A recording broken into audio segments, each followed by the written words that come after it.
Corona virus সংক্রমণ শুরুর ৫ বছর পর চীনের উত্তরাঞ্চলে হিউম্যান মেটানিউমো ভাইরাস সংক্ষেপে HMPV ভাইরাস আক্রান্ত মানুষের সংখ্যা বাড়ায় নতুন করে উদ্বেগ দেখা দিয়েছে। কোভিড-১৯ ভাইরাসের সংক্রমণে বিশ্বব্যাপী মহামারী ছড়িয়ে পড়ার ঠিক ৫ বছর পর এই ঘটনা ঘটল, যে মহামারীতে সারা পৃথিবীতে ৭০ লাখ মানুষ মারা গিয়েছিলেন। চীনের ঊর্ধ্বতন কর্মকর্তাদের উদ্ধৃতি করে বলা হচ্ছে ১৪ বছর ও তার কম বয়সীদের মধ্যে সংক্রমণ বাড়ছে। তবে HMPV আক্রান্ত হয়ে চীনের হাসপাতালগুলোতে ভিড় বাড়ছে এমন তথ্য নাকচ করে দিয়েছেন দেশটির কর্মকর্তারা।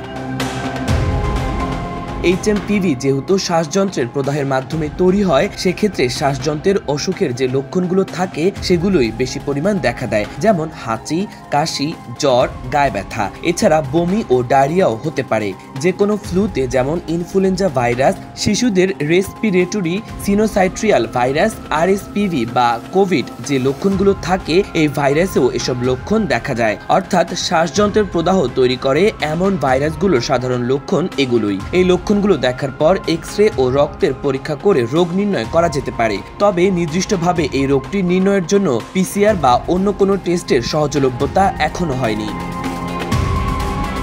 হিউম্যান মেটানিউমো ভাইরাস HMPV আমাদের শ্বাসযন্ত্রের প্রদাহ তৈরি করে। প্রদাহ থেকে এর জটিলতা হিসেবে ব্রঙ্কিওলাইটিস অথবা নিউমোনিয়া হতে পারে। এটি শিশুদের যাদের বয়স ৫ থেকে কম বেশি আক্রান্ত করে, অথবা যাদের বয়স ৬০ থেকে ৬৫ বা বৃদ্ধ বয়সের তারা বেশি আক্রান্ত হয়। পাশাপাশি যারা ইমিউনো কম্প্রোমাইজড অর্থাৎ যাদের রোগ প্রতিরোধ ক্ষমতা কমে যায়, সেসব ব্যক্তিদের এটি বেশি হচ্ছে। কিন্তু যাদের রোগ প্রতিরোধ ক্ষমতা ইমিউনিটি আছে বা পূর্ণবয়স্ক, তাদের এই রোগ আক্রান্ত হওয়ার সম্ভাবনা অনেক কম।